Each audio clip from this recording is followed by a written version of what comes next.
asiento. ¿Me avisan cuando ya esté listo? Sí.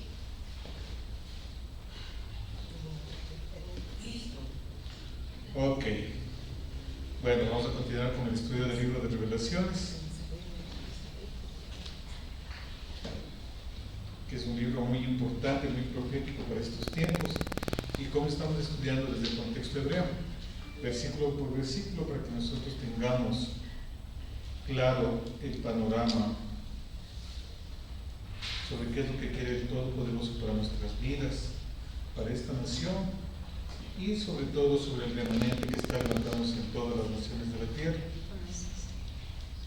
Muy bien, entonces vamos a continuar. Hoy nos toca el capítulo 2.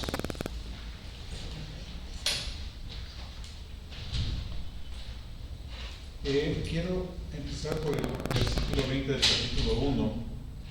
Dice: el misterio de las 7 estrellas que has visto en mi diestra y de los 7 candeleros de oro.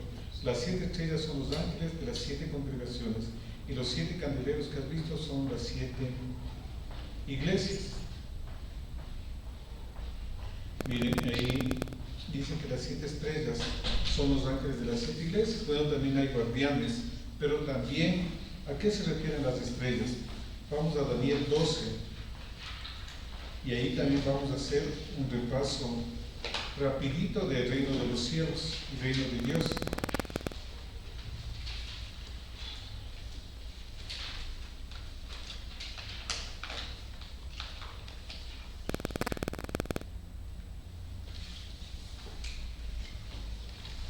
Daniel 12:3 dice: los entendidos resplandecerán como el resplandor del firmamento, y los que enseñan la justicia a la multitud como las estrellas a perpetua eternidad.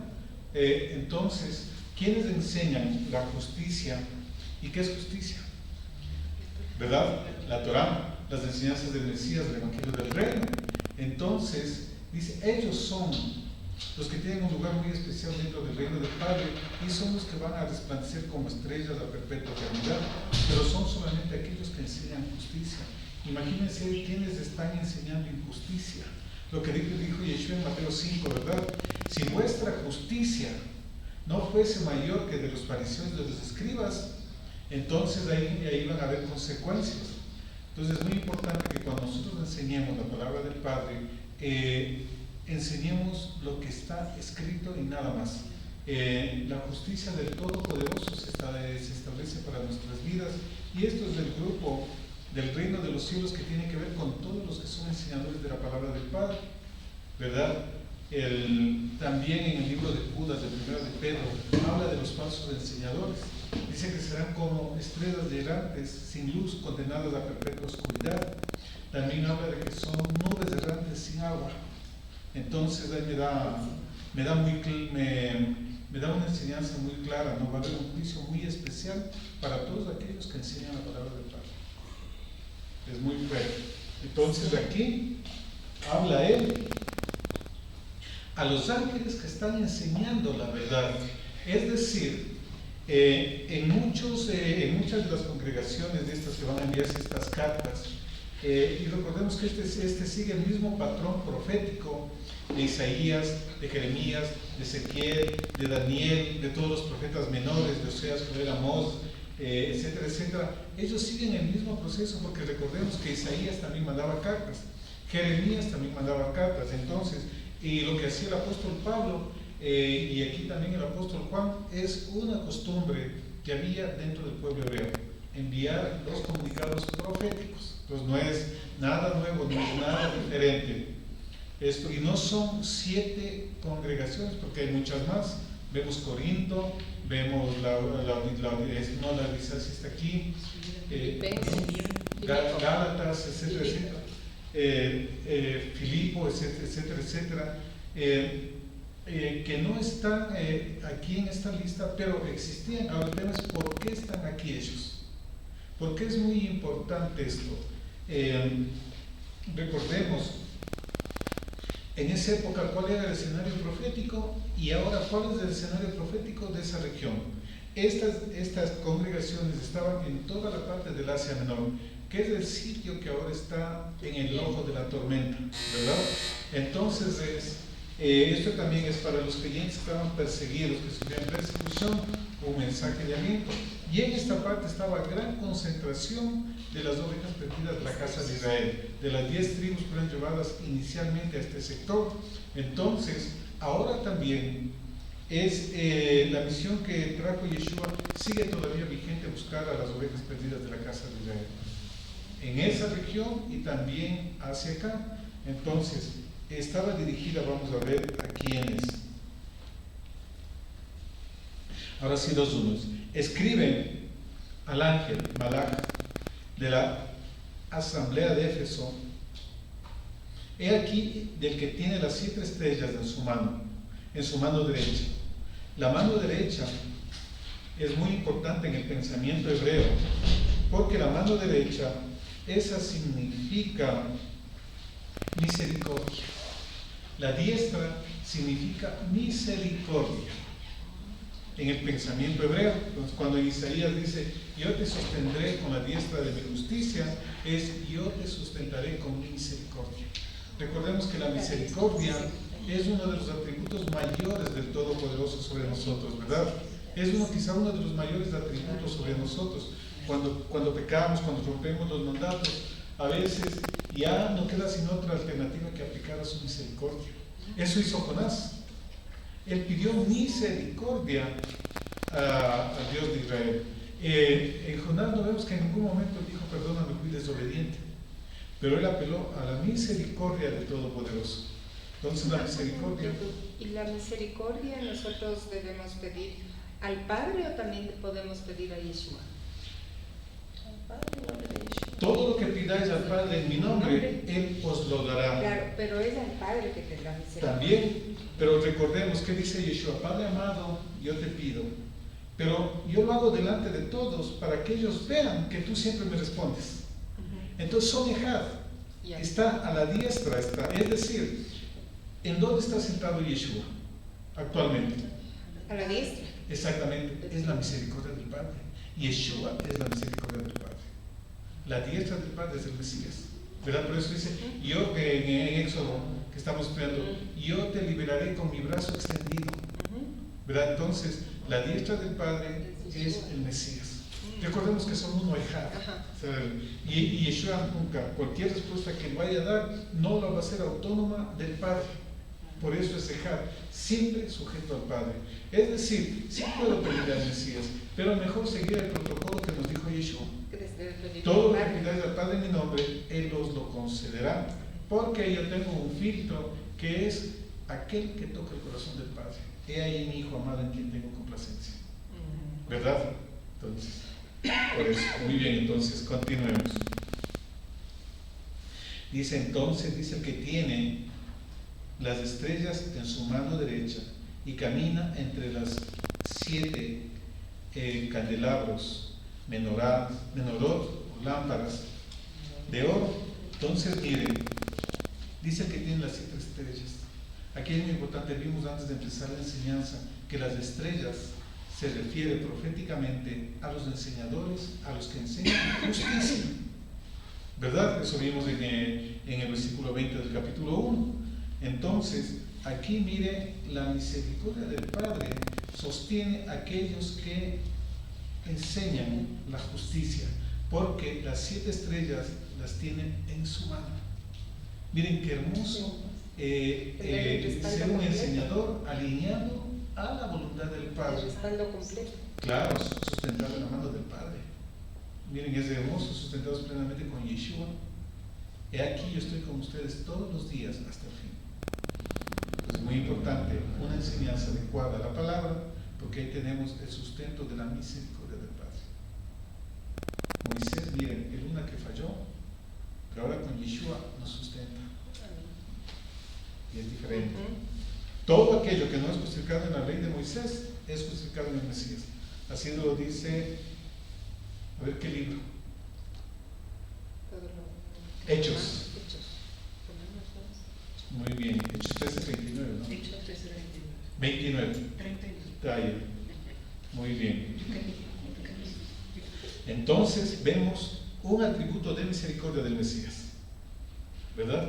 Que Él es quien tiene el control, porque recordemos que el espíritu de la profecía es el Mesías, ¿verdad?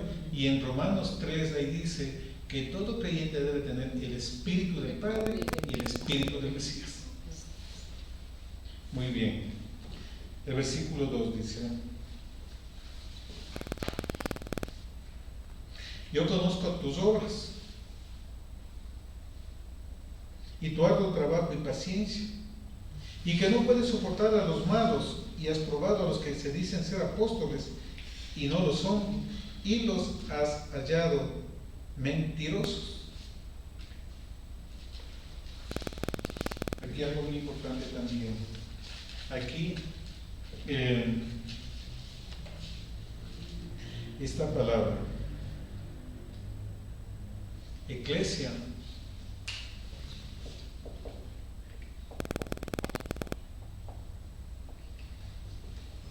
significa iglesia, congregación y también sinagoga y asamblea. Es una palabra exclusiva para la congregación de Israel que salió en el desierto, cuando le pasaron a la Septuaginta en el año aproximadamente 200 antes del Mesías. Y también aquí en Revelaciones hay otro libro, Sunagoge. ¿No se ve?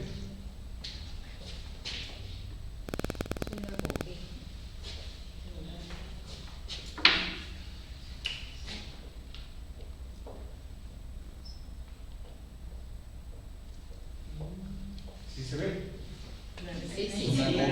¿Sí se ve? Muy bien. Entonces, esto significa, mire, iglesia, asamblea, sinagoga. Tiene el mismo significado de iglesia. Y esto entendiendo iglesia, los sacados fuera, ¿verdad? Que también es un significado primario de iglesia. Entonces, miren, aquí recordemos que esto está escrito aproximadamente alrededor del año 90. Eso vimos en la primera clase, ¿verdad? 90, ¿qué significa ese? De la era común. Exactamente, muy bien, buenos estudiantes. Es decir, aquí recordemos que recién en el año 98 de la era común, Ignacio de Antioquía, él empieza a separarse y empieza a nacer el tema de nazarenos, cristianos y judíos, ¿verdad? Y luego mucho más adelante con Constantino, bueno, y él legalizó en el año 325, perdón. 325, muy bien, están estudiando. En el 325, ahí empieza el concepto de iglesia. ¿Cómo lo conocemos hoy? Entonces, miren, del 90 acá, hay muchas distancias de tiempo. Aquí no había el término iglesia, eran sinagogas. Estas cartas fueron escritas a sinagogas, porque Pablo estaba a sinagogas, ¿verdad? Había sinagogas. Exactamente, así lo dice todo el libro de los Hechos. Entonces, no hay tal eso de iglesia primitiva del primer siglo. No existe. Ese es un postulado que no tiene ningún fundamento bíblico ni histórico. Es un tremendo error doctrinal que se ha dado. Y vamos a ver luego en el mensaje a la iglesia de Tiatira cómo el padre reclama que toleran a Jezabel. Y Jezabel, ayer estudiamos la falsa enseñanza, ¿verdad? Entonces, esto es muy importante para enfocarnos, que esto fue escrito a sinagogas, en donde había gente que creía en Yeshua, gente que no creía en Yeshua, y también habían gentiles que creían en Yeshua y gentiles que no creían en Yeshua. Pero que estudiaban Torah. Claro, entonces habían. Aquí habían gente que eran del judaísmo, digamos, tradicional, y también eran nazarenos. Que mi vida sea para ti, melodía. esa canción es hermosa. Entonces, miren, eran a sinagogas. Y debemos cambiar ese concepto equivocado de sinagoga, y más aún cuando estudiamos más adelante, sinagoga de Satanás. Porque eso se utilizaba, ese texto mal interpretado, para promover el antisemitismo y romper un diseño. Porque sinagoga es simplemente lugar de estudio, nada más. Muy bien.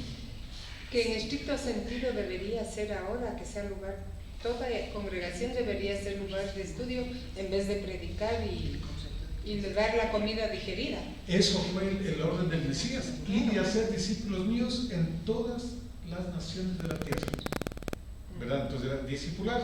Por eso es muy importante casas de estudio, porque en casas de estudio se hacen discípulos. Yeshiva es casa de estudio. Tiene el mismo connotado, tiene la misma connotación, una yeshiva, pero esa ya es más estudios formales. Una sinagoga es un lugar de estudio, digamos, informal, porque se estudia la Torah. El concepto ahora de congregación y seminario, básicamente. Entonces uno es estudio formal. Ajá. Muy bien, sí. O congregación o Keilah. Muy bien. Yo conozco tus obras y tu arduo trabajo y paciencia, y que no puedes soportar a los malos. ¿Quiénes son los malos? Es que no estudia la Torah. Pero al malo le dice el Señor: ¿por qué tienes tú que tomar mi palabra en tu boca? Malo es Ra'a. Bueno es Tov, ¿verdad?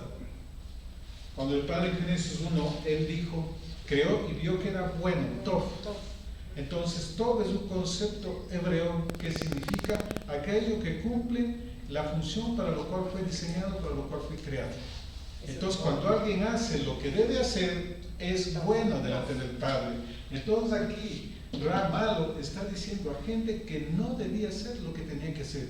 Como hijos de Dios tenían que cumplir los mandatos, preceptos, estatutos, decretos del Padre, y no lo estaban cumpliendo. Entonces dice, a los malos, es decir, aquellos que se alejaron de la palabra, que no están cumpliendo la palabra, a ellos no los soportan los de esta congregación de Éfeso. Y Éfeso quiere decir querida, no la de la canción de Juan Gabriel, por si acaso. O sea, amada de Él. Y aquí nos vamos viendo a quién se dirige primero, a su amada. Entonces, esto también vamos a ver en estas cartas, una línea profética, una línea histórica y también estado espiritual de creyentes, que se lo puede analizar en varios niveles de interpretación de cada una de las cartas. Entonces, esta congregación, vamos viendo algunas cosas, era querida, no soportaba a aquellos que se desviaban de la palabra. El ejemplo lo tenemos Pablo. Ni siquiera te sientes a comer con aquel que llamándose hermano haga y empieza a enumerar un montón de cosas, ¿verdad? Es decir, ellos tenían celo por las cosas del Padre, eran celosos. Y dice, y has probado a los que se dicen ser apóstoles y no lo son, y los has hallado mentirosos. ¿Quién es mentiroso? Satanás es homicida y padre de mentira. Mentira es aquello que se desvía de la palabra del Padre.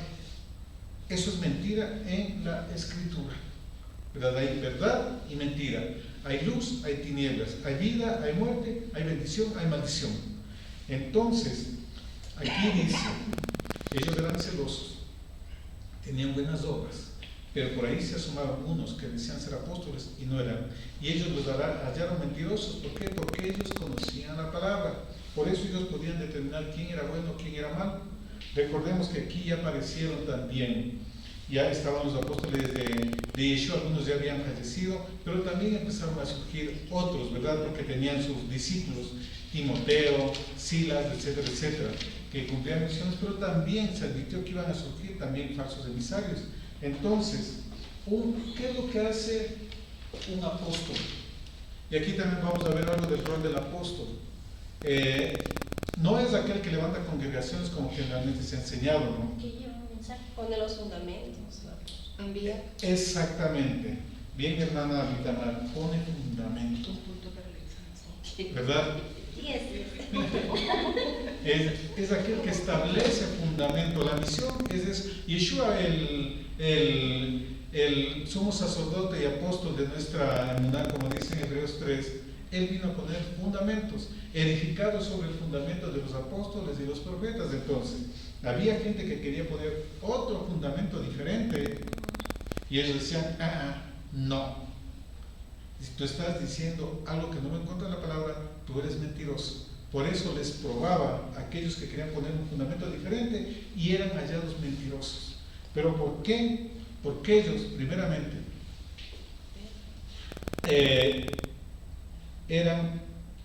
hacían obras, conocían la palabra, por eso no podían soportar a los malos. Y algo muy importante dice, no soportas a los malos. Es decir, no toleraban las faltas. Eso es muy bueno, pero puede generar en algo también muy diferente.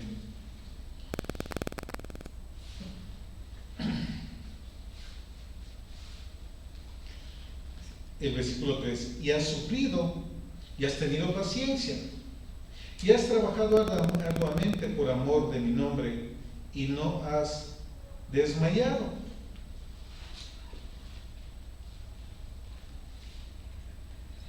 Aquí dice, has sufrido.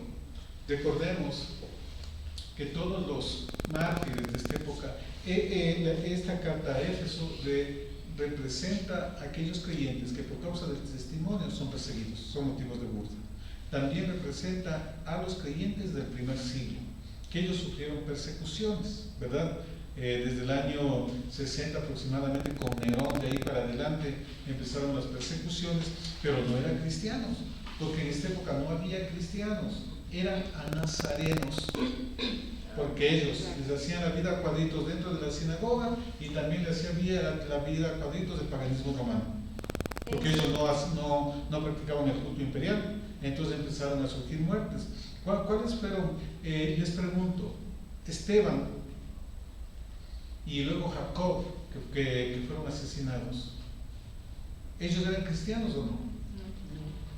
Ellos eran judíos, eran nazarenos, seguidores del Mesías. Entonces las persecuciones fueron a nazarenos en esta época. Por eso se han sufrido y han perseguido, pero han perseverado. En segundo de Timoteo también dice que Nerón perseguía a los cristianos, dice ahí, pero ha sido nazarenos. Nazarenos, sí. Lo que pasa es que nos han pintado esa película. Pero ahora como estamos estudiando y hemos estudiado bien, llevamos 9 meses de estudio de fundamentos. Los 3 niveles de la escuela de fundamentos. 9 meses son. Sí, por 3 meses cada nivel. Ayer estaban mis dolores de parto. Ahora entiendo qué es lo que pasaba. 9 meses. ¿Cuánto les estaba yo? 4 o 5 folletitos nomás a darnos para la prueba. No, yo no vas. Entonces, miren, ha trabajado arduamente. Miren qué hermosa congregación. Tenía obras, trabajaba arduamente, tenía celo por la doctrina, no toleraba a aquellos que venían con cosas raras, a los malos. Dice. Pero, ahí viene el pero. Tengo contra ti que has dejado Tu primer amor. Y voy a leerles aquí en esta versión hebrea, dice, tú has perseverado y has sufrido por amor a mí sin desfallecer, pero tengo esto contra ti, has perdido el amor que tenías al principio. Celaban, tenían celo por Dios, celaban las cosas, pero fallaban en amor al prójimo. por el celo que tenían, llevaban a lastimar, a hacer daño a los hermanos. Entonces, dos cosas que en 1 Corintios 13, no, si yo vendería todo lo que tengo y se lo doy a los pobres, pero no tengo amor, sería como símbolo que retiene, ¿verdad? O sea, ahí es Shammai. Más o menos. Exactamente, dijo Shammai. Tipo Shammai. Entonces, aquí hay algo muy importante, ¿verdad? Ahí todavía sigue siendo nefes. ¿El qué? Nefes. ¿Todavía siguen siendo nefes ellos o no? Por predicar la palabra y entender la Torah. Están En el alma no. Neshama. Neshama es en el por Ellos se falta de amor. movían en los dos. En los dos. Su Neshama estaba activa, conectada al Padre. Claro, porque tenían el Espíritu. Recordemos que en el año 33, más o menos, después de 10 días que Yeshua fue levantado, ahí vino el Ruach del Padre sobre ellos y completaron el proceso para enseñar. Entonces, los apóstoles del primer siglo, ellos tenían palabra y poder. Y se movían también seguramente en discernimiento de espíritus para Claro. determinar, ¿no? Claro, para que puedan determinar tenían que hacer eso. Entonces, miren, tenían Torah, pero no tenían sin amor.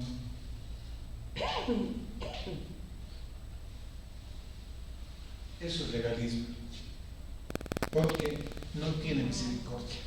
Por eso le sostiene con la diestra, con la misericordia. Es decir, está actuando con el atributo que estamos pensando ellos. Miren, Torah sin amor, eso es legalismo. Se vuelven cabezones, ¿verdad? Nosotros siempre debemos cuidar eso, porque a veces el tener revelación, conocimiento de algo, puede hacerme que por causa de mi conocimiento, de mi revelación, el hermano se ofenda, el hermano se contrite, o puedo ofenderle al hermano, o menospreciar al hermano. Entonces no debemos caer en eso. Pero también hay algo muy claro: amor sin Torah También es emocionalismo, y esto es apostasía. Oh, Todo aquello que no tiene Torah es apostasía. es un apóstata. Yo amo al Señor, yo amo al prójimo, estas cosas, pero está cumpliendo los mandatos del Padre. No es que yo le amo, no. El que me ama. El que me ama guarda mis mandamientos. Entonces piensan que aman, hacen muchas cosas buenas, pero se olvidan de esto. Qué fuerte. Ajá. Entonces, ellos tenían esto. Ya vamos a ver que ellos tenían bastante amor, pero cero Torah. Es apostasía. Y es lo que pasa actualmente en los creyentes, ¿verdad? Muchos conocen mucho, hacen un montón de cosas, pero no aman al prójimo. No se ve señales de amor. No se ve fruto. Exactamente, el fruto del amor. Exactamente. Entonces también hay creyentes así. Entonces el Mesías está confrontando lo que le falta, porque y vemos que confrontar, llamar la atención, no es que no le ama a la persona, ¿verdad? Más bien, fruto de que le ama, de que le tiene consideración, es exactamente corregir. Exactamente, porque el que no corrige no tiene amor. Exactamente, la manera de hacerlo es en la que debemos tener la sabiduría para hacerlo. Exactamente, con amor. Entonces, miren, le dice que ha dejado el amor del principio, se olvidó. Quinto, dice: recuerda por tanto de dónde has caído y arrepiéntete y haz las primeras obras. Es decir, regresa a amar, haz las cosas por amor. Y le dice: recuerda de dónde has caído. Antes no conocías nada, ahora estás conociendo. Acuérdate de esa época en que no conocías, para que mires a los que están empezando recién. ¿Se acuerdan de dónde caíste? Capaz que tú estabas en una condición peor que ellos, y ahora es hacha. porque tiene celo, no tolera a los malos, a los que se equivocan, a los que tienen falsa doctrina, etcétera, etcétera. Dice, recuerda de dónde has caído, arrepiéntete, teshuvah. Y miren, antes de que vaya, en el 4 dice, has dejado tu primer amor. No dice has perdido. Ha dejado de hacerlo. Se dejó absorber por muchas cosas y ha dejado de mostrar el amor. Dice, tú has dejado tu primer amor, no lo perdió. Hasta ahora. Y en las iglesias, ¿qué se predica? Dice, has dejado tu primer amor, entonces a uno que le enseñan que tiene que besar a Dios. Pero no es como aquí, no es como Dios nos está explicando. Porque nos Es decían hacer las primero cosas amor. con amor, eso es lo que entiendo, ¿no? También, sí, y especialmente al prójimo. Porque ellos amaban al Padre. Si yo conozco tus obras, que no toleras a los malos, a los que violan la Torah, a los que se dicen ser apóstoles y no lo son. Dice, pero te has olvidado de eso.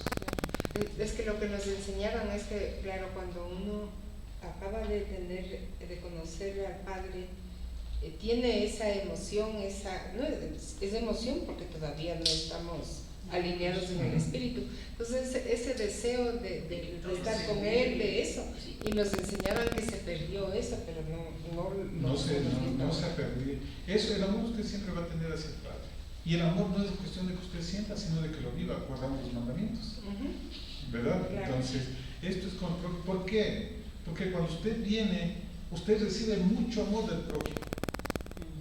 ¿Verdad? Y usted también va dando. Después ya pasa alguna cosa, ese hermanito ya me cayó mal. Otra hermanita por acá también, ya va alejándose del el primer amor amor. condicional. ¿Verdad? Entonces eso dice. Y también en Mateo 24, Yeshua dice que al final de los tiempos, por causa de la maldad, el amor de muchos se enfriará. Y especialmente lo que vemos ahora, el enfriamiento del amor al prójimo, el individualismo, ¿verdad? Entonces, eso es más grave. Si ama al Todopoderoso, con todo tu corazón, con toda tu alma, con todas tus fuerzas, y a tu prójimo como a ti mismo, a los dos. Muy bien, dice, haz teshuvah, haz las primeras obras.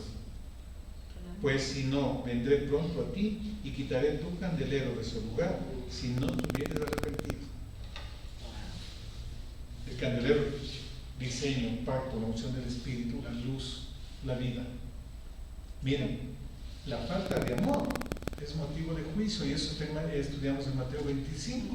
A los de la derecha, benditos de mi Padre, por cuanto tuve hambre me diste de comer, me diste de beber, me diste de comer, estuve enfermo, me visitaste, estuve preso, etcétera, etcétera. ¿Cuándo, Señor? A uno lo que le hiciste a uno de mis pequeños, a mí mismo me lo hiciste.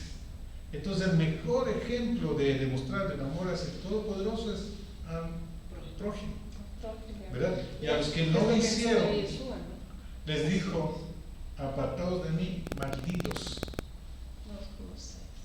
Se dijo que iban a ser lanzados al lago de fuego y azufre. Por cuanto había gente que tuvo hambre y no le dieron de comer, tuvieron sed, no le dieron de beber. Bien, entonces, el amor al prójimo es causa de juicio, y aquí dice exactamente eso. Si no haces teshuvah, no vuelves a tu primer amor, no empiezas a mostrar el amor a tu prójimo, a combinar el mandato con el amor, entonces yo quitaré el candelero de tu lugar, te quitaré la menorá, te quitaré la unción. Y haz las primeras obras, quiere decir al prójimo, con Claro, amor. que exactamente no necesariamente son obras, acciones, sino actitudes también. La obra es todo eso, actitudes, palabras, pensamientos, todo eso implica. Entonces, miren, le da una advertencia que tiene que regresar al amor para que no sean símbolos que se tienen. 6. Pero tienes esto que aborreces las obras de los nicolaitas, las cuales yo también aborrezco. Más adelante vamos a ver cuáles son los nicolaitas, perdón, que es una secta gnóstica del primer siglo. Recordemos que aquí va Éfeso. ¿Y qué recuerdan ustedes de las cartas la carta a los Efesios? Porque esa fue a la sinagoga de Éfeso la que mandó el apóstol Pablo. ¿Qué recuerdan ustedes principalmente de eso? Era de los gnósticos, claro. En Éfeso y en Colosenses es que habla acerca de las comidas y eso. En Éfeso no tanto. En Efesios habla de que empiecen a amarse porque conocían al Señor, amaban a Yeshua, pero cuando venían gentiles ahí había ciertos problemitas. Y lo que más en la carta de Efesios muestra, dice: antes estábamos muertos en delitos y pecados, ahora ya somos salvos por Él, ya hemos pasado la vida. También muestra que antes estábamos alejados de las promesas de los pactos, que Él vino a abolir la pared intermedia de separación que había entre judíos y gentiles, ¿verdad? Entonces, miren, no está lo que escribe aquí Juan, no está desalineado de lo que también escribió el apóstol Pablo, ¿verdad? Dice entonces, Nunca lo había visto así. dice vestidos de luz, dice amamos entrañablemente, ya no como hijos de las tinieblas. Entonces, claro, era porque muestren el amor hacia el prójimo. O sea, ya no había ni diferencia entre judíos y gentiles, tenían que mostrar el mismo amor, porque ya vamos a ver que luego, más adelante, empiezan las persecuciones a los gentiles y también a nazarenos, y nazarenos gentiles también. Entonces, ellos aborrecen las obras de los nicolaitas, los cuales yo también aborrezco. El que tiene oído, oiga lo que el Espíritu dice a las iglesias. A ver, ¿cómo es que es esto? Es para la congregación, la sinagoga de Éfeso, y aquí dice lo que el Espíritu dice en plural a las sinagogas. Es decir, también esto sirve para el resto de creyentes, no es exclusivamente, sí, fue por un problema específico, pero también dice, hay otros que también tienen este problema. Hay otros que están yéndose por ese camino, así que también estén atentos. Por eso dice, escucha lo que el Espíritu dice a las congregaciones, lo que el Espíritu dice a las sinagogas. A todos los creyentes. Bien. Al que venciere, le daré de comer del árbol de la vida, el cual está en medio del paraíso de Dios. El árbol de la vida, en Génesis 2 vemos que estaba ahí, pero también vamos por favor a 2 de Corintios 12.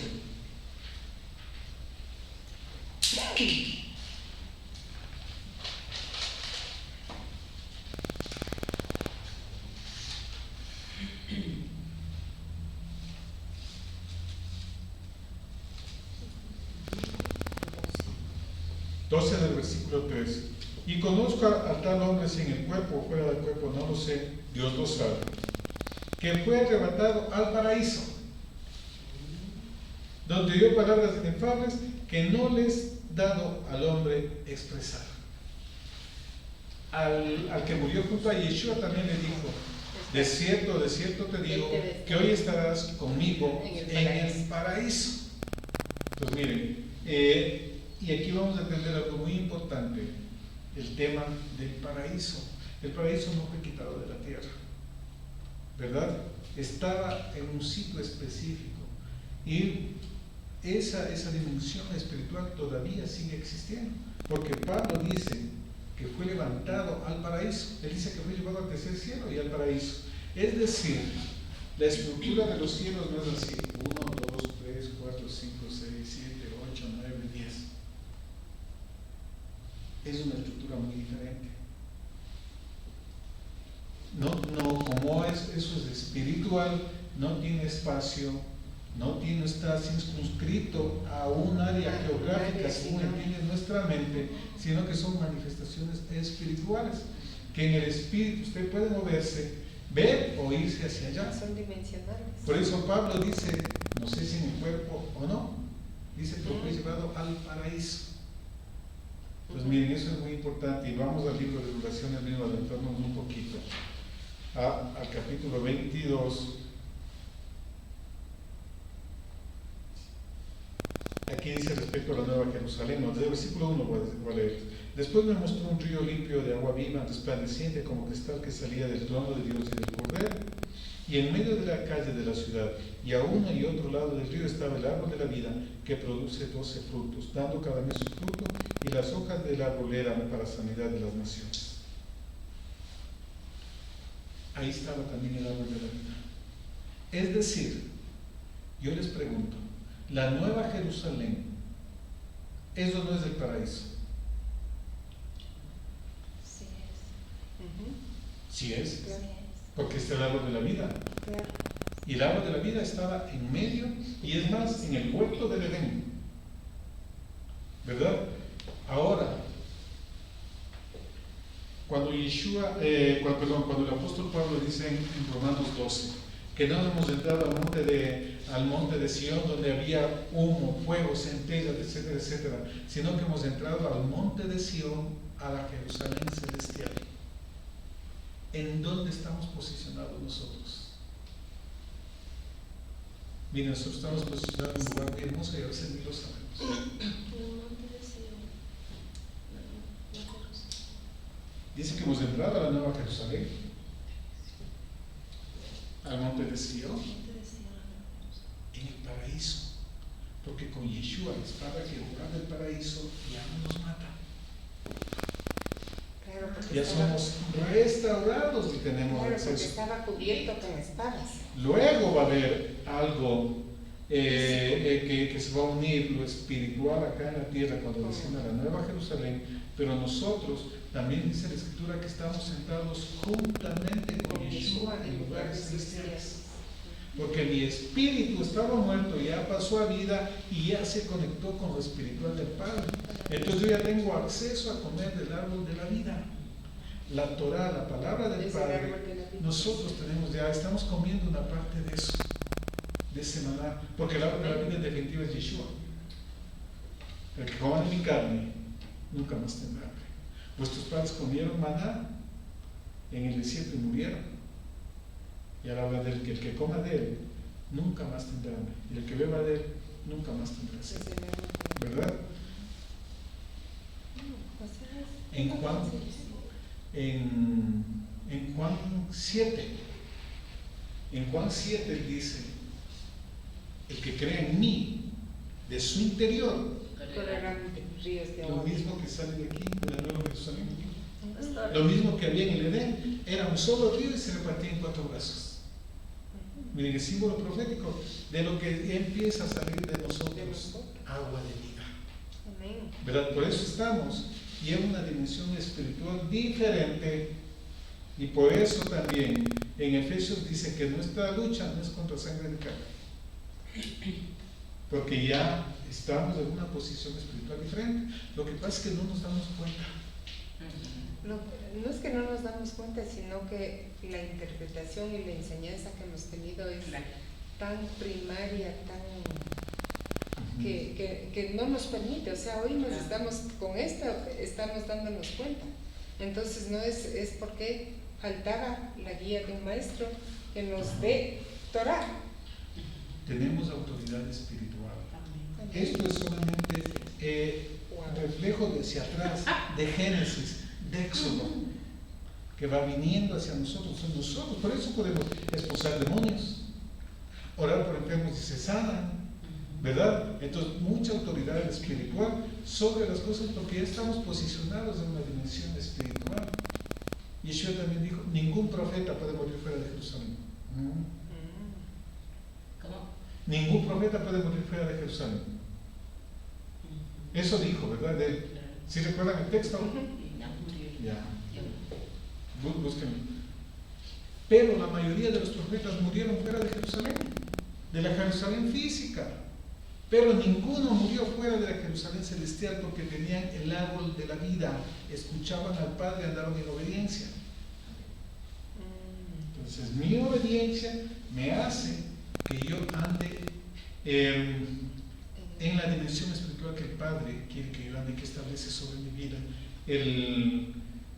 Es muy importante. Estamos entonces en el paraíso y ahí está el árbol de la vida. Nuestra posición está ahí, tenemos acceso a eso y tenemos que nosotros ejercer nuestros derechos. Amén. Nosotros, o sea, el que entre en obediencia ya vive en el paraíso. Exactamente. Sí. Y lo que dice la Escritura, Y dice que obedece y hace la voluntad de que cuando yo tenga justicia, el profeta Isaías, cuando está hablando acerca de Shabbat, dice: tu justicia irá delante de ti y mi gloria será tu retaguardia. Es protección total del Padre. Pero ahí menciona con tu justicia. algunas cosas, claro, las obras. ¿Verdad? Yo conozco tus obras, pero le faltaba la mayor obra, que es el amor al prójimo. ¿Y qué es lo que Yeshua puso énfasis, no? En el amor al prójimo. Exactamente, en la aplicación en justicia del mandamiento, sin lastimar, sin dañar al hermano. La misericordia. Era necesario hacer esto sin dejar de hacer aquello. Guardaban a rajatabla. O sea, hasta el último granito que había, diezmaban, pero no amaban al prójimo. No tenían misericordia. Entonces decían: no, eso no. Muy bien, eso respecto a esto, a Éfeso.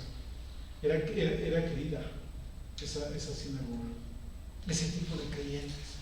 Pero dice: célame, guarda mi palabra, pero no te olvides De la amar a otra tu parte. prójimo. O sea, del otro mandamiento. Del otro mandamiento, exactamente. ¿Cuál le encontraste? Sí, Lucas 13:33 dice: sin embargo es necesario que hoy y mañana y pasado mañana sigan mi camino, porque no es posible que un profeta muera fuera de Jerusalén. Ajá. ¿Todos los apóstoles fueron también profetas? ¿Se puede considerar? No necesariamente. No necesariamente.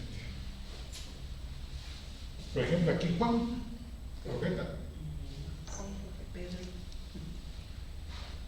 Pedro, Pedro casi no se le ve profetizando. así es, Pedro no se la ve. Pedro era apóstol, pero también era maestro. No se espanten, esto es lo que dice el profeta Joel, maestro. ¿Sí o no? Ahí le vamos reconociendo ya los dones, para que veamos que no es Pero Pablo solamente. también era maestro Claro, y era colérico. Pablo era cosa seria. Vamos a ver ahora el mensaje a Esmirna. Entonces, esto, los creyentes del primer siglo, celosos de las cosas de él. Díganme que sí estoy aquí. El mensaje a la sinagoga de Esmirna. Mirra significa amargura, significa sufrimiento. Esmirna. Esmirna. Sí, viene de mirra. Tiene su raíz en la palabra mirra. Recordemos que ese era uno de los ingredientes del aceite de la unción, ¿verdad? Y eso representa al pastor. En el aceite de la unción están los 5 oficios sacerdotales. Entonces, el versículo 8 del capítulo 2, Perdón, ¿qué significa amargura? amargura, sufrimiento, prueba, y ya vamos a ver por qué es esto, porque luego empezaron las persecuciones a los nazarenos, ¿verdad? Empezaron las persecuciones a Esteban, lo asesinaron, ¿verdad? Lo lapidaron, a Jacob también el hermano del Mesías o Santiago también lo mataron, y así empezaron persecuciones a los nazarenos, tanto de parte del judaísmo tradicional como también del paganismo romano, que ya estaba empezando a seguir, ya estaba empezando a ver las apostasías, y también Roma, que establecía el culto imperial. Quien no practicaba el culto imperial era enemigo político de César, era revolucionario, porque no le consideraba a César Dios, porque en eso consistía el culto imperial. Entonces ya se volvieron algo incómodo, y vamos a ver que aquí empiezan las persecuciones. Escribe, miren, Miren, y también es muy importante entender la parte profética, que se le presenta al que tiene en su diestra la misericordia, porque eso adolecía la sinagoga de Éfeso, ¿verdad? Acá a Esmirna se le presenta de otra manera. El versículo 8, capítulo 2, versículo 8. Y escribe al ángel de la iglesia en Esmirna, el primero y el postrero, el que estuvo muerto y vivió, dice esto. Bien, el que estuvo muerto y vivió, es decir, ya vamos a ver por qué se presenta de esta manera Yeshua a esta sinagoga, de que le demuestra de que él sufrió el martirio, fue crucificado, pero resucitó, está vivo. Entonces manda un mensaje de esperanza a creyentes que estaban perseguidos en ese tiempo, como también hoy muchos creyentes que sufren persecución, que sufren burla, opresión, etcétera, etcétera. Entonces debemos recordar que él resucitó y está vivo. El sufrimiento de hoy no es comparable con las grandes cosas que vienen para mañana, si es que yo prevalezco, si es que yo permanezco.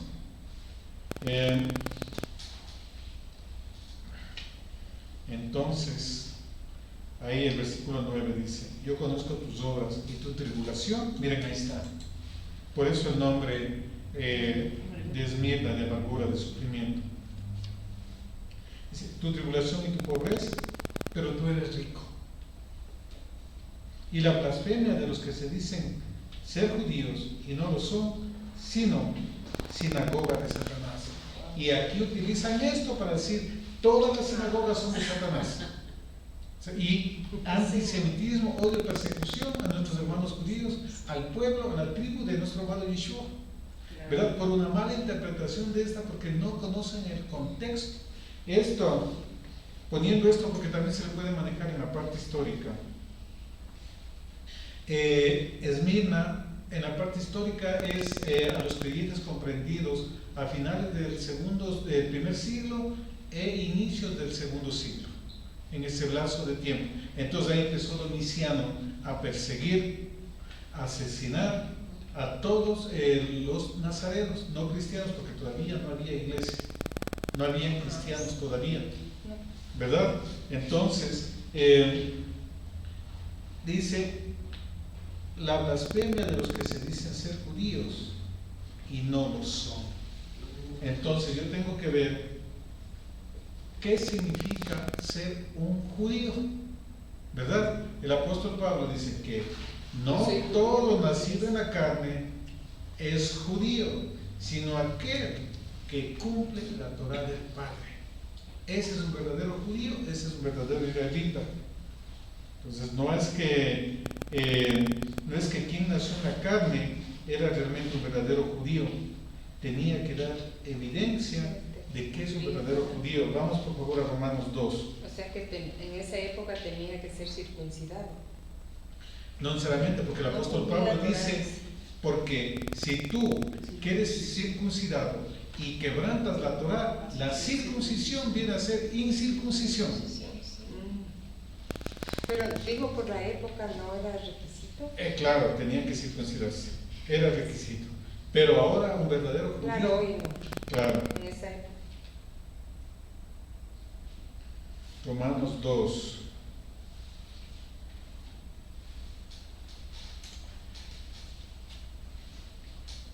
Romanos 2. 2 desde el versículo.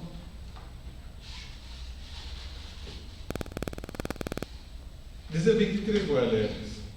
Dice, tú que te jactas de la ley, con infracción de la ley deshonras a Dios, porque como está escrito, el nombre de Dios es blasfemado entre los gentiles por causa de vosotros.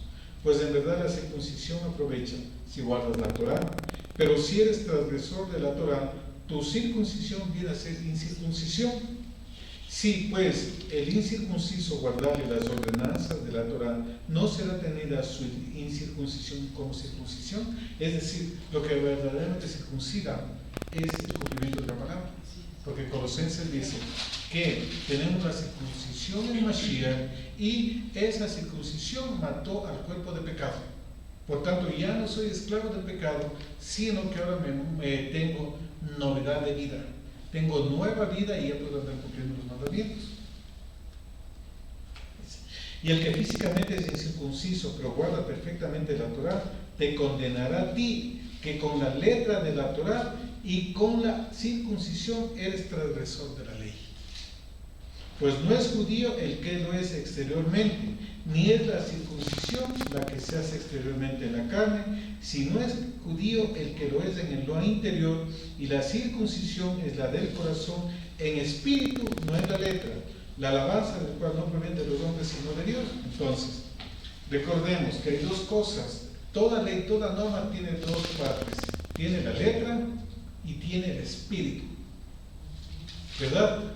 Por ejemplo, ya estudiamos esto aquí, voy a repetir el mismo ejemplo. La letra dice que cuando vaya a tomar una curva, disminuya la velocidad. Pero el espíritu de esa letra es preservar la vida. Entonces, la Torah, sin el espíritu, solamente con la letra mata. Pero el espíritu es la vida. Porque ya no me vuelvo cabezón y hago H. Aquí dice, la adúltera debe morir. A ver, ¿qué dices tú, Yeshua? Ratito. ¿Quién está libre de pecado? No quedó uno. Vete y no peques más. Aplicó el espíritu de la ley. Y el espíritu de la ley en Génesis 9 dice, no matarás. Ante todo la preservación humana, dijo, vete y no peques más. Es decir, le dio una nueva oportunidad. Vete y no quebrantes la Torah. Claro, y eso implicaba, no pecar implica vida. Claro, exactamente. Entonces, miren, aquí cuando el apóstol Pablo dice que en el espíritu yo tengo que moverme para poder cumplir la Torah, y si es que yo cumplo la Torah en el espíritu, es un judío independientemente de que nazca o no, porque ¿qué es lo que significa? Yo tengo que entender qué significa judío, porque un verdadero judío no es en la carne, así lo dice. Un verdadero israelita no es uno que nació en Israel, es uno que cumple la palabra del Padre, que ha circuncidado su corazón. Entonces, continuemos. Judío también viene de esta palabra.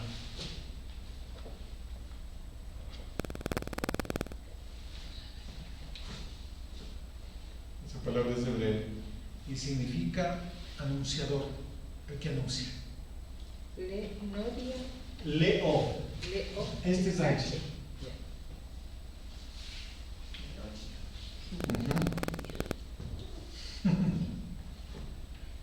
Entonces,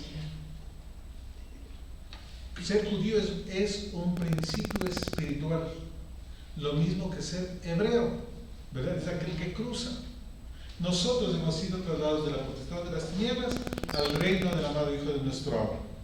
Entonces nosotros somos hebreos porque fuimos traspuestos. Adán fue el primer hebreo, ¿verdad? Porque él fue formado en Edén, pero luego fue traspuesto al huerto, cruzó un río. Salió. Entonces, hebreo es aquel que sale del sistema del mundo y se alinea a la voluntad del Padre. No hebreo, israelita, judío, en el plano espiritual para el Padre no tiene que ver con genética ni con raza. Ni con ubicación geográfica. Tampoco. Tiene que ver con cumplir los principios. Por eso es que a Abraham se le dijo que tendrá una descendencia en todas las naciones, que de su lomo saldrán reyes. Porque la palabra del Padre es lo que me constituye en hijo, independientemente de donde yo nazca. Entonces, dicen ser judíos, pero no lo son. ¿Por qué? Porque no estaban cumpliendo la palabra del Padre. Estaban quebrantando los mandatos del Todopoderoso. Dice, no lo son, sino sinagoga de Satanás. ¿Qué es lo que pasaba? Yo les pregunto, a Pablo, ¿quiénes le apedrearon y varias veces le dejaron como muerto? supuestamente judíos. Pues. Perfecto. Vamos a hacer una diferenciación. Recordemos las clases. Habían saduceos Claro. y fariseos de la casa de Gilel y la casa de Shammai. Los de Gilel sí pueden venir los gentiles. Muestra amor, muestra misericordia, sana en Shabbat. Los de Shabbat, 0 gentiles aquí no me van a entrar. No se sana en Shabbat. Si se muere, que se muera. Es voluntad de Dios, es que no le vamos a entrar. Entonces, sinagoga de Satanás le llamaba a este grupo porque a ellos les interesaba su poder que tenían en base al sacerdocio y también a los de Shammai que llevaban los mandamientos. ¿Por qué? ¿Qué les dijo Yeshua en Juan 8? Dice, vosotros sois hijos de vuestro padre el diablo. Porque los deseos de vuestro padre quieren hacer, me quieren matar por causa del testimonio que yo estoy dando. Entonces violaban los mandatos. Entonces aquí ellos no tenían amor al prójimo. Ya para esta época, ya muchos gentiles ya estaban empezando a integrarse a esta sinagoga de Esmirna. Ya venían, ya estaban trayendo, porque esa es la predicación de los apóstoles. Y muchos también ya estaban empezando a creer. Pero muchos les hacían la vida imposible ahí mismo dentro de la sinagoga. Por eso les dice, ellos que se dicen ser judíos, pero no lo son, sino que son sinagoga de Satanás. Se refería a ese grupo, no a todo el judaísmo. Y específicamente aquí a esta sinagoga de Esmirna. Entonces, y esto ha sido mal interpretado y se ha asumido sinagoga, entonces sinagoga de Satanás. ¿Verdad? Y por miles de años, por 2000 años, se ha tenido ese concepto equivocado por no entender el principio de que ahí mismo la persecución no empezó fuera, empezó en casa, empezó en Jerusalén, empezaban en las sinagogas mismo. Pablo, ¿de dónde iba a sacar a los nazarenos? Iba camino a la sinagoga de Damasco, ¿verdad? Era ahí mismo, por eso les dice sinagoga de Satanás, porque estaban violentando los mandamientos del Todopoderoso. Muy bien. Y lo que les había comentado, a los nazarenos les veían mal porque ellos no creían en el Mesías, no creían que era el Hijo del Altísimo, ¿verdad? Porque tenían por blasfemo la división que ya estaba, que se ha mantenido. Entonces decían la vida imposible, les perseguían, luego terminó que no les dejaron ya reunirse en las sinagogas. Aquí estamos hablando del inicio del segundo siglo, es decir, ya el templo fue destruido, ya Jerusalén ya estaba a punto de ser destruida como nación en la guerra de Simón Bar Kokhba, que le declararon Mesías, le conocieron como Mashiach, y esa fue el acabose como nación de Judea, que recién hasta 1947 recién se pudo restablecer como nación, casi 2000 años, por causa de no reconocer la verdadera Mesías, reconocer a otros. Pero ¿qué es lo que pasó en el año 70? Como Yeshua les profetizó, cuando miren a Jerusalén sitiada, ustedes suben a los montes. Entonces desde ahí ya les empezaron a ver mal, les consideraron traidores. Incluso a Flavio Josefo, que él salió y decía, clíndanse porque van a ser destruidos. Ahí él tuvo que irse a vivir en Roma porque lo iban a perseguir para matarlo por traidor. Entonces a los nazarenos, ellos escucharon la profecía, les decían traidores. Igual también aquí en el 135. Ellos no participaban en eso porque ellos decían, no, nosotros ya tenemos nuestro Mesías, no hay otro Mesías. Entonces, persecución, y a los gentiles más todavía. Recordemos que hubo una oración, el Minyan, en donde tenían que orar, y una parte de eso, que venga maldición sobre los Minyan y que venga maldición sobre los nazarenos. Eso oraban en la sinagoga. Entonces, ¿qué hicieron ellos? No vamos a estar ahí donde tenemos que orar maldición sobre nosotros, y empezaron ya a distanciarse. Los de origen hebreo mantuvieron su línea de nazarenos, y los de origen gentil se fueron apartando, resentidos, no quisieron saber nada del judaísmo, y ahí ese fue el caldo para que empiece a formarse la iglesia católica, la iglesia cristiana. Fue por eso, o sea, no fue por ninguna otra causa. El tema no entendemos bien porque no conocemos el contexto del primer siglo. Ajá. Entonces, eso con el tema de sinagoga de Satanás. No es que toda sinagoga sea sinagoga de Satanás. Yeshua iba a las sinagogas, ¿verdad? En todos los evangelios dice que era su costumbre en Shabbat ir a la sinagoga. Muy bien, versículo 10. No temas en nada lo que vas a padecer. He aquí algunos de vosotros echará el diablo en la cárcel para que seáis probados y tendréis tribulación.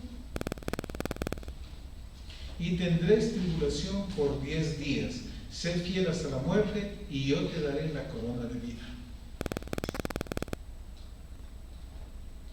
Miren, a Esmirna, no le haya ningún defecto. Son tipos de creyentes que deciden dejar, como dijo Yeshua, aquel que no tome su cruz. Y que el que quiere ser mi discípulo tome su cruz y síganme. Aquel que no deja padre, madre, esposa, hermana, hijos, no es digno de mí. Son creyentes que renunciaron a muchas cosas, a las comodidades, por causa de su persecución. ¿Qué es lo que pasa actualmente con nosotros que estamos volviendo a practicar Shabbat, los alimentos, a guardar la Torah? Miren, hay bastante discriminación, hay bastante bullying, Sí. burla, todo, nos tachan de todo, solamente por el hecho de poner por obra lo que está escrito. Imagínense en esto en esa época, a inicios del segundo siglo. Entonces, Él les advierte, no teman en lo que les van a padecer.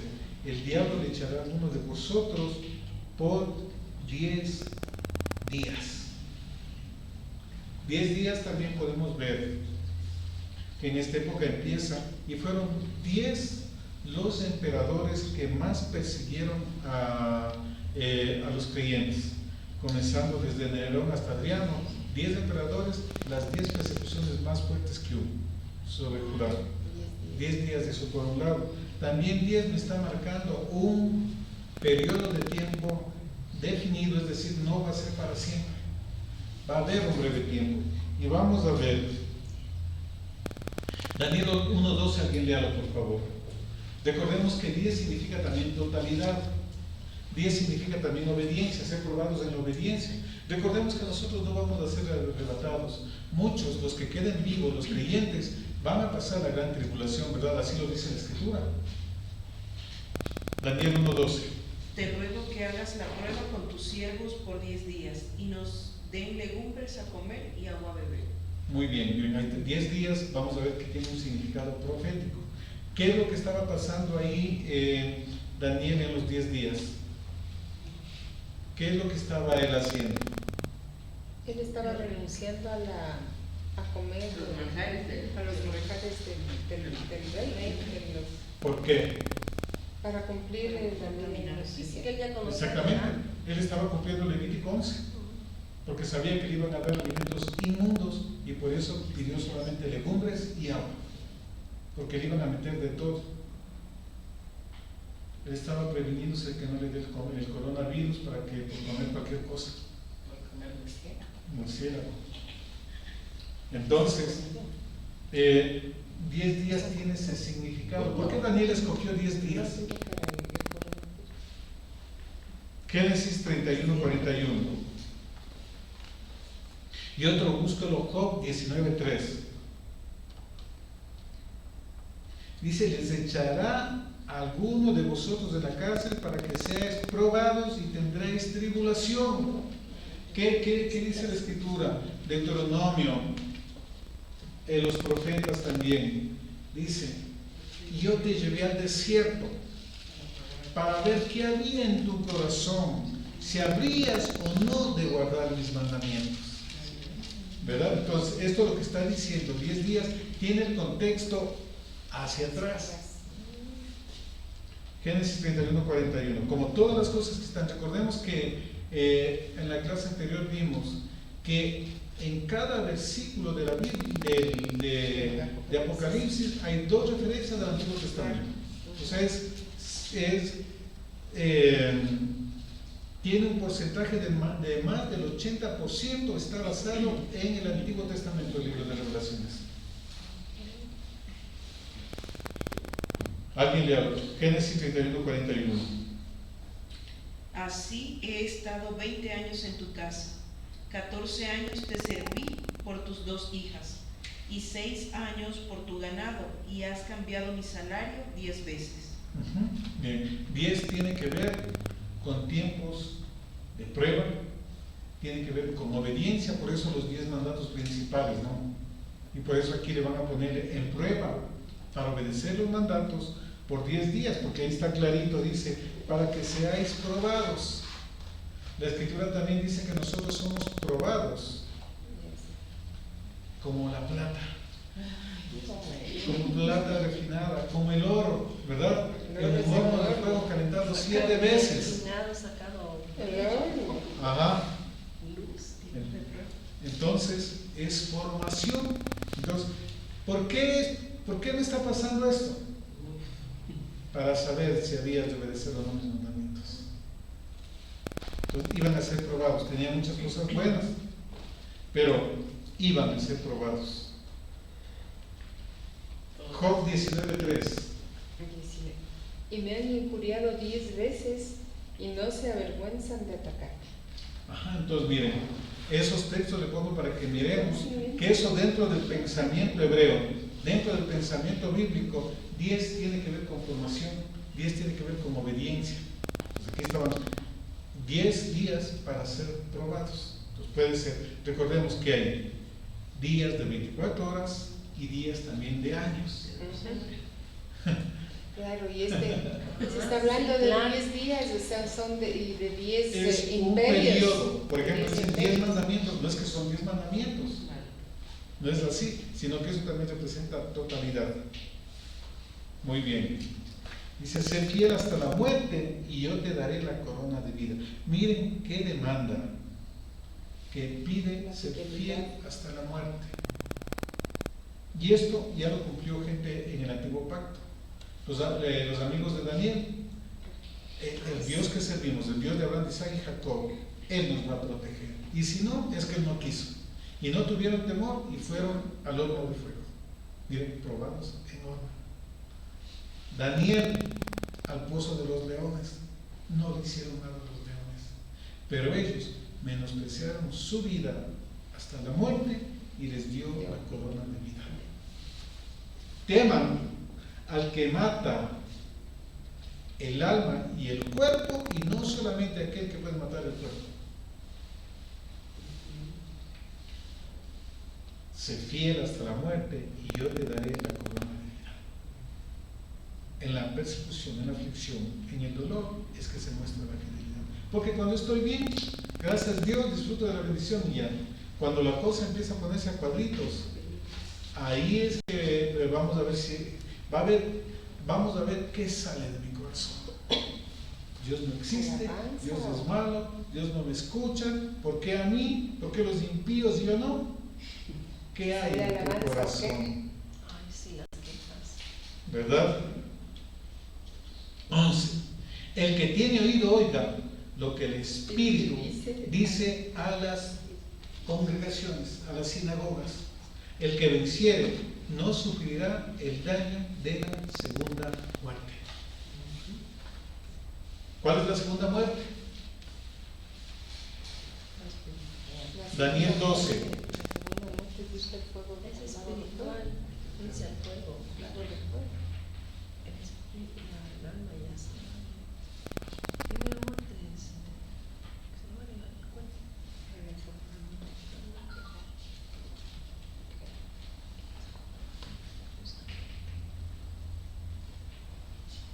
Y muchos de los que duermen en el polvo de la 12:2, y muchos de los que duermen en el polvo de la tierra serán despertados, unos para vida eterna y otros para vergüenza y confusión perpetua. Miren, aquí ya está profetizado, unos que van a tener la vida y otros que van a estar en muerte en el lago de fuego de Jesús, ¿verdad? Una muerte no como la muerte física que entendemos, sino la muerte entendiéndose separados para siempre de la presencia del Señor. Ese es el concepto de muerte en las Escrituras. Por eso Adán, cuando salió, el Padre le dijo: el día que comas ciertamente morirás, pero físicamente no murió, pero se alejó de la presencia del Padre, se alejó del Edén. Muy bien. También vamos, por favor, al libro de Revelaciones. Aquí mismo lo que estamos estudiando, capítulo 20.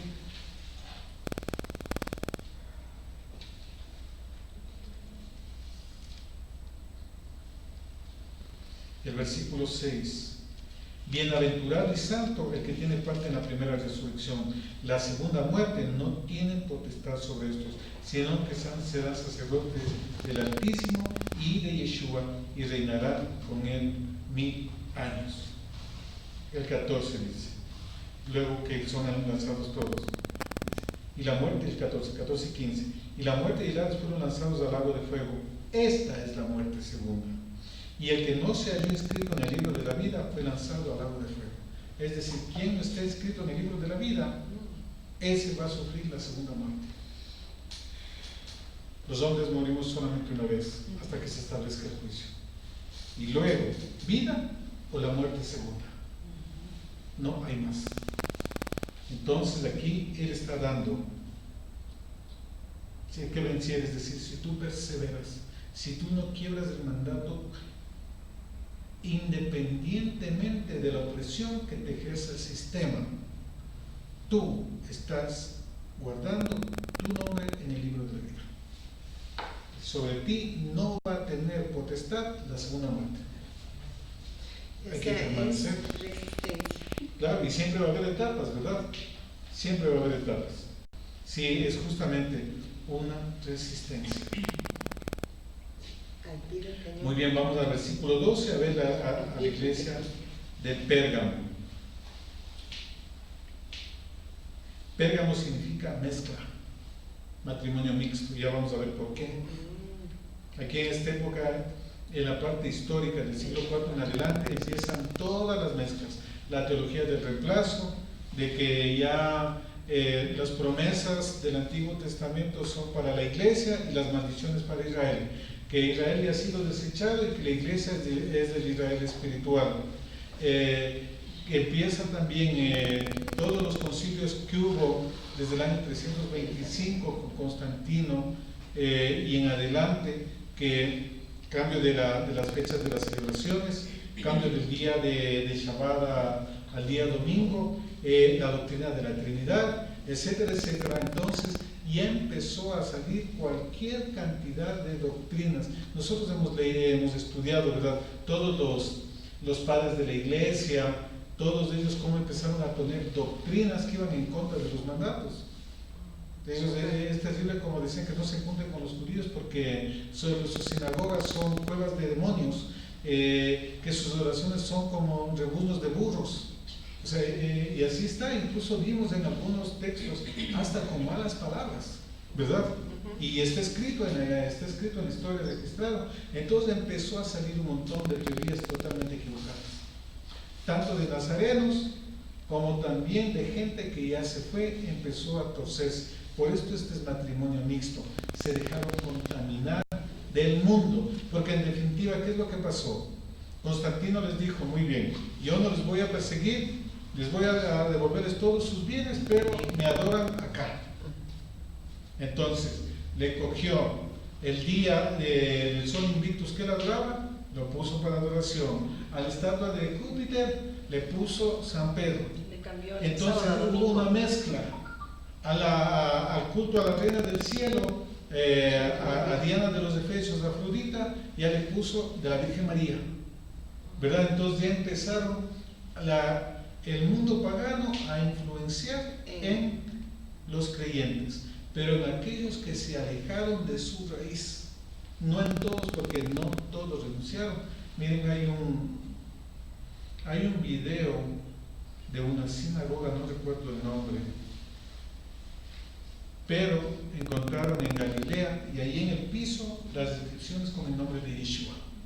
No recuerdo el nombre de qué ciudad es, pero hubo gente que se mantuvo firme. O sea, siempre hubo la línea: judaísmo con Torah, sin Yeshua; nazarenos, Torah y Yeshua; y el cristianismo, Mesías, sin Torah.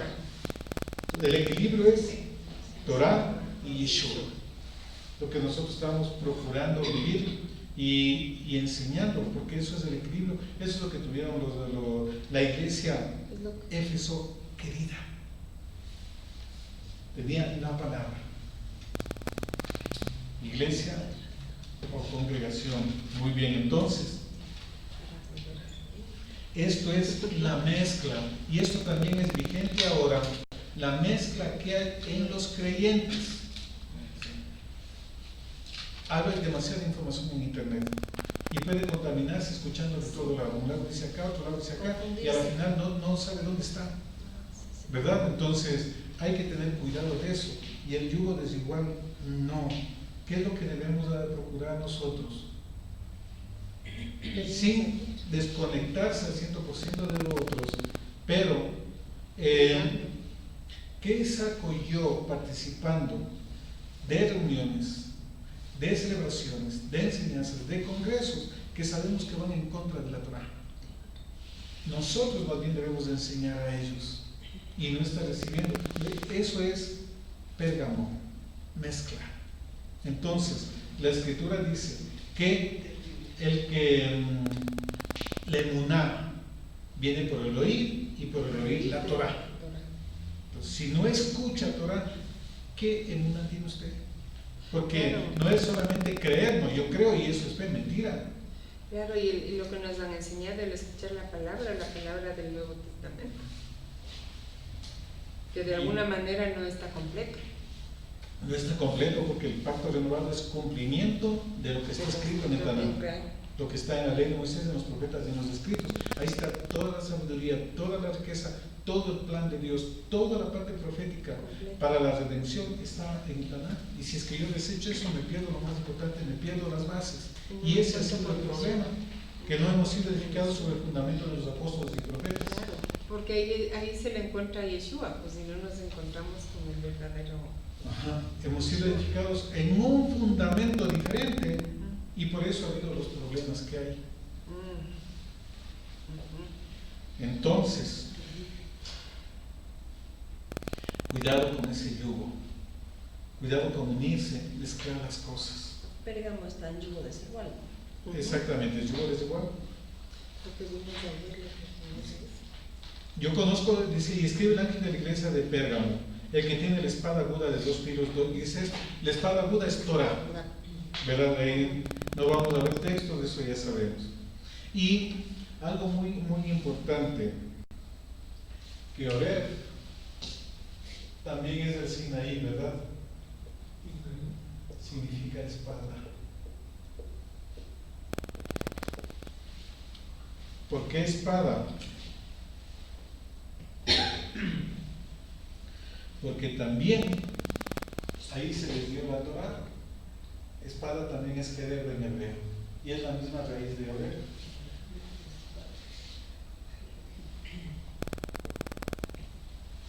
Oreb o querer. ¿Oreb qué significaba?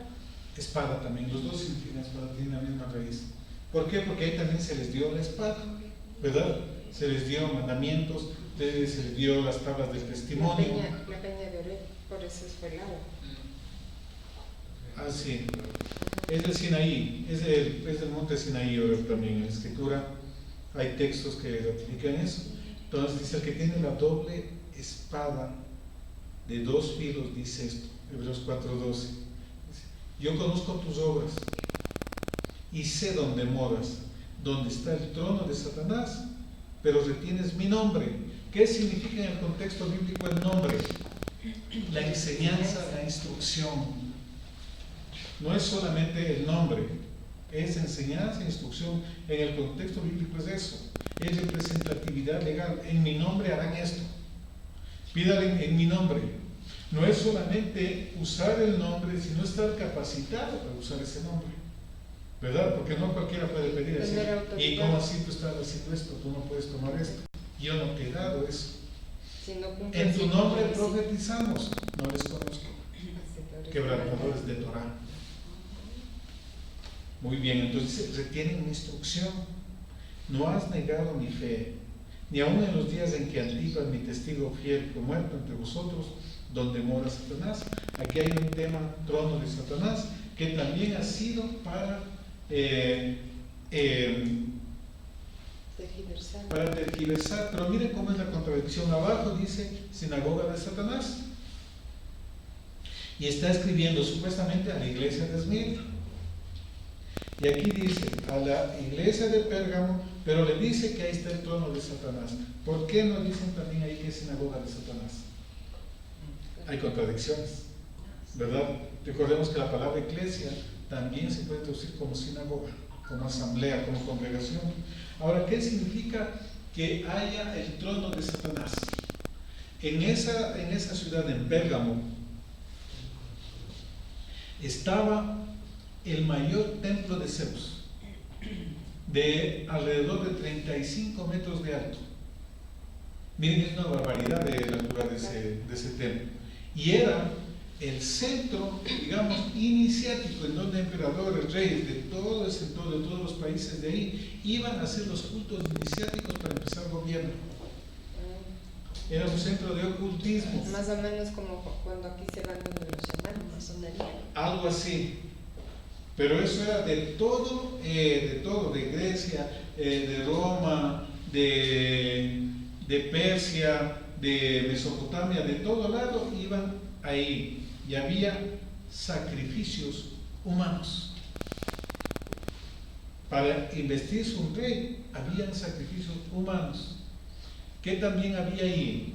Había el templo a Esculapio. Y esa es una serpiente. Una serpiente. Satanás, ¿verdad? Era también un centro de culto a Afrodita. Es decir, era una ciudad que estaba llena de templos de idolatría. Por eso dice que es el trono de Satanás. Porque había ese tipo digamos, de influencia espiritual. Nosotros ya hemos visto en la escuela de fundamentos, el tema de líneas ley y también de columnas de iniquidad, sitios de maldad, lo que se pone. Entonces, eso era lleno de columnas de maldad, de columnas de iniquidad por los tronos que había. Y miren, ahí le dice: sé que moras donde está el trono de Satanás. Entonces aquí dice, nunca le dice, no sal de ahí. ¿Verdad? A veces hay sitios que el Padre me manda que yo permanezca ahí. No es que este jefe es un brujo, es un hechicero, un masón. Puede haber un trono de Satanás, pero si el Padre le tiene ahí, es por alguna razón. Y aquí estaban en medio de una ciudad que tenía gran conflicto espiritual. Dicen: yo conozco tus obras, no has negado mi fe, pero tengo unas pocas cosas contra ti, que retienes ahí a los que retienen la doctrina de Balaam, que enseñaba a Balac a poner tropiezo ante los hijos de Israel, a comer cosas sacrificadas de los ídolos y a cometer fornicación. Miren qué es lo que pasaba aquí. Ayer estudiamos Jezabel, lo mismo obras de Jezabel, es decir, inmoralidad sexual. Toleraban dentro de esa sinagoga la inmoralidad sexual. Dice: aquellos que retienen la doctrina de Balaam. No eran todos. Una manzana podrida puede dañar toda la caja de manzanas. Dice: están reteniendo a algunos que tienen esa doctrina, es decir, inmoralidad, hacer las cosas por dinero, ¿verdad? Buscando el beneficio propio, a poner tropiezo a los creyentes, porque eso es lo que hizo Balaam en el libro de Números, ¿verdad? Intentó maldecir, le pagaron, no pudo, pero luego dio la idea de que con las madianitas se acuesten para que los lleven a idolatría. Entonces, Balaam lleva a golpear el alma del hombre para que el Todopoderoso le castigue. Continuemos.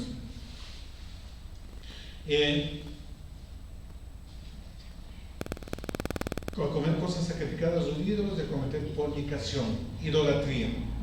Y también tienes a los que retienen la doctrina de los nicolaitas, las que yo aborrezco. ¿Cuáles son los nicolaitas? Eran gente que empezaban con la doctrina. Recuerden que Ignacio de Antioquía en el año 98 empezó que el obispo tiene la eminencia de todo, que el obispo es como Dios, que el obispo es como Jesucristo mismo estuviese hablando, dice él. Es decir, les dio una altura. Entonces, ¿qué eran los líderes? Laos, que significa la victoria sobre el pueblo, Nicolás. Es decir, ya empezó Ya no una fue división sacerdotes. entre Católicos. los elegidos, los iluminados, los que tienen el mano. El resto Y los desprezados. no tienen. Exactamente. Chusma, chusma. Y ya se empezó a establecer jerarquías cuando nunca fue ese modelo que vino a establecer Claro, fue- Yeshua. Entonces ahí ya empezó a estructurarse A jerarquizar. las jerarquías dentro de los creyentes que ya se apartaron. Recordemos que el paso previo fue el yugo desigual, la unión desigual, las falsas enseñanzas, las falsas doctrinas. Entonces, en base a esos fundamentos, empieza un liderazgo que no tiene fundamento también natural del Padre.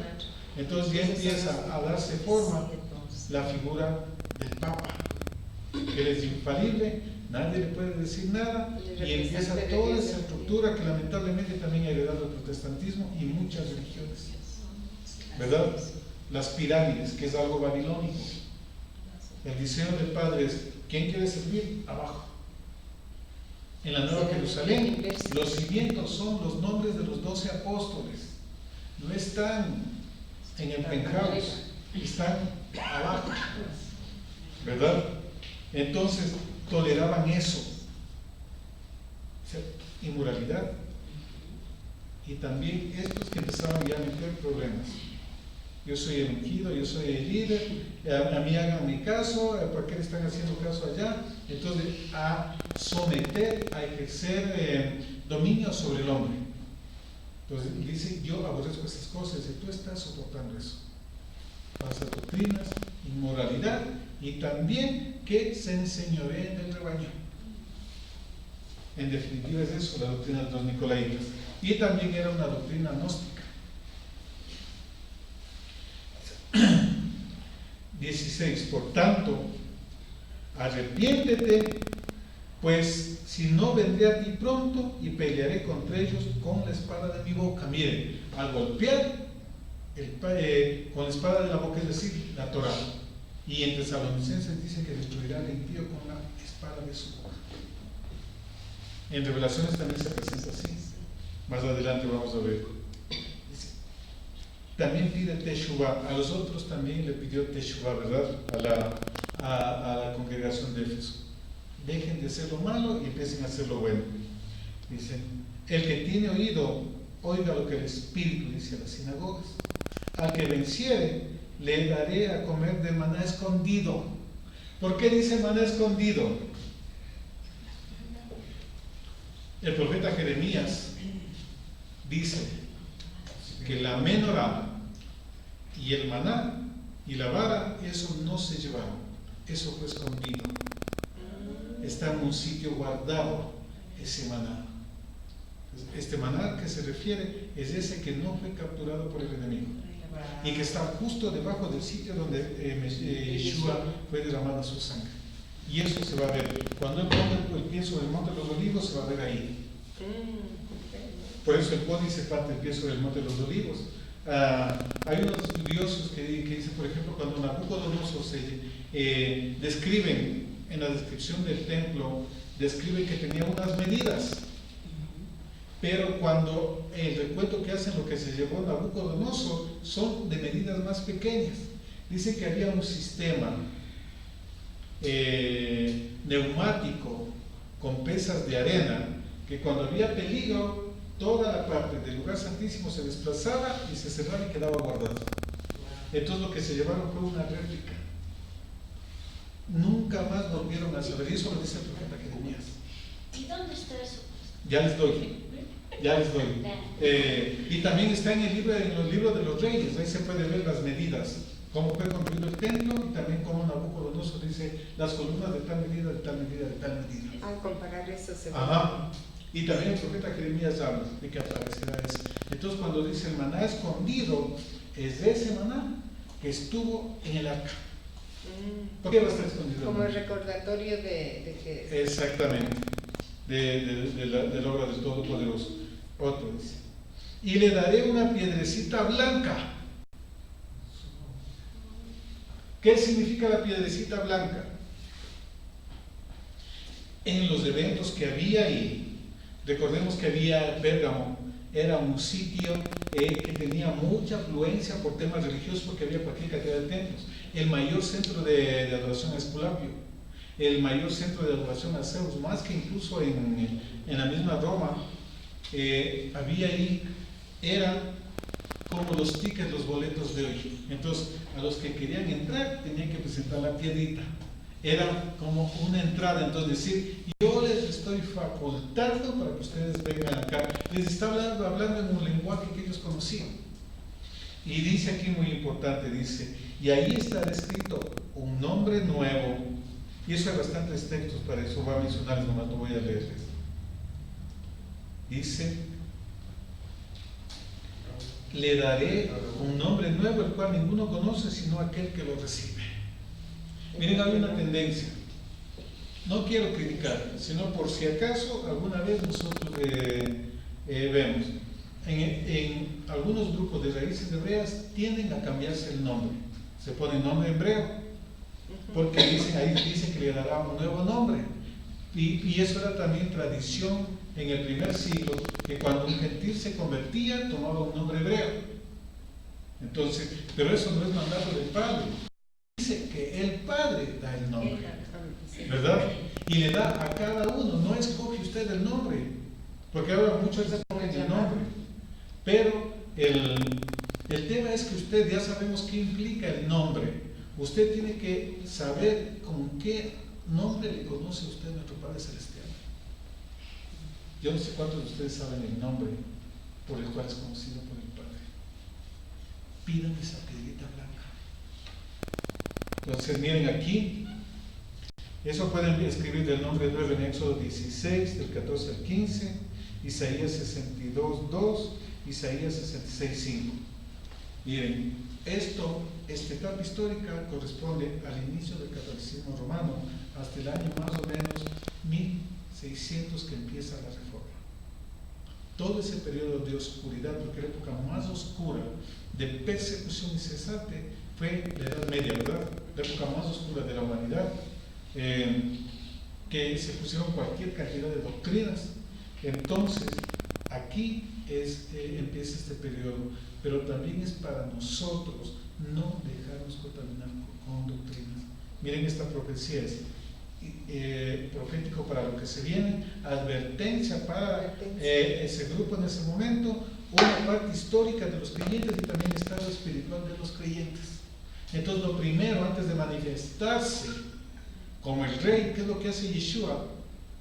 Corrigiendo, limpiando las vestiduras a la novia. Arregla esto, muestra el primer amor, ama a tu prójimo, no retengas la doctrina de los nicolaitas, no retengas la doctrina de Balaam, límpiate, que yo vengo pronto. Entonces, miren, el amor y la misericordia nos está invitando a estos tiempos que nosotros rectifiquemos, porque ahora más que nunca su venida está más cerca, de no contaminarnos, de volver al primer amor, que es amar al prójimo, porque podemos amar a Dios, es fácil, pero ame al prójimo. Ame a aquel que ronca cuando usted está dormido. ¿Sí o no? Ame a aquel hermano que no le saluda, que le hace muecas, que le saca la lengua, que ocupa su asiento preferido, que habla mal de usted. Ámelo. Vuelve a tu primer amor. Entonces, miren Yeshua, en contra de la falta de amor al prójimo y en contra de falsas doctrinas. Vamos a quedar aquí para estudiar el mensaje a la iglesia de Tiátira, que es fuerte porque ahí está Jezabel. Ya, aunque ayer ya dimos pero un paso grande, ¿verdad? Sobre eso, entonces vamos a continuar el siguiente día miércoles con el resto, porque ya van a ser las 9 y van a descansar ustedes pronto. Claro, se gana. Yo tengo que, y por eso